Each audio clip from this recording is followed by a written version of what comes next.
दाढ़ी केको शेप कराइनो सजो कमी लायो जी बातू कल ना होए तो अरे भा को आयो मुनी ठाई बाकी सही छापर आवाज अठाया दे उस्ताद मनीनो पांडो उस्ताद जी तो हुआ के पलेस्तर हणदा यो घणो खर्चो लगंदो पलेस्टर हां छा चे जो वाला पलेस्टर ये पलेस्तर जेको यो फेशियल चोंदन फेशियल चवण पलेस्टर चे जो असा जाएंगा मिस्त्रियों का इने सादा 300 लगंदई 200 वठना 200 न बाबा सादा 300 रुपया उस्ताद मुंजो मुंह अच्छो वा मानु जो कारूंगा पो अरे काले अच्छे ते नाई भा मुजा खर्चा न ते सादा 300 लगंदई अरे उस्ताद 200 वठ जाए यार मठो न खाए 300 रुपया बच्चो वठ जाए यार मां जो मुंह अच्छो लगो पेरिस ना भाई अरे अच्छो आ तो पलेस्टर छोकरा है निकुल सिकल गुम कर जे आप मारू टकरा वठी उस्ताद मादे ख्याल कर ना तकड़ कर यार शादी ते वणो आ उस्ताद वो बात तकड़ न कर तकड़ में दाढ़ी खराब ठा गई जे करे सुठी ठाणी ते तकड़ न कर हां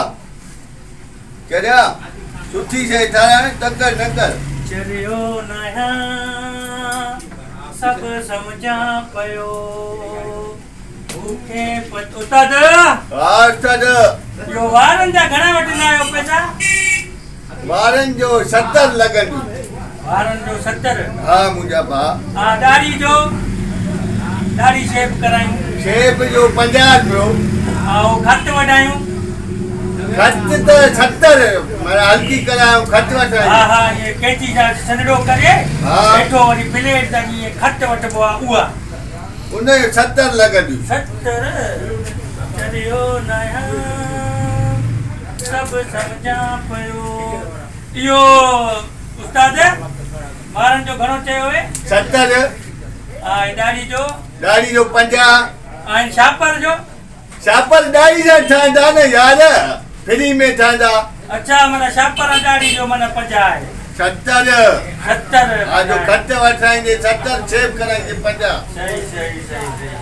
जल्दी कर उस्ताद देर थी नहीं पे शादी ते वणो आ कलाक थी गया अरे हां बाबा छुट्टी दाढ़ी ठाए वणो आ यार देर थी वई आ उस्ताद यो बगलन जो घणो वठंदा आयो बगल फ्री में अब वारो करियो लाए संगत अगर ही क्लिप के पसंद आयो है तो असांजे चैनल के सब्सक्राइब कयो ऐं घंटी वाले बटन के जरूर दबायो जी असांजो हर वीडियो अवां ताईं पहुंची सके।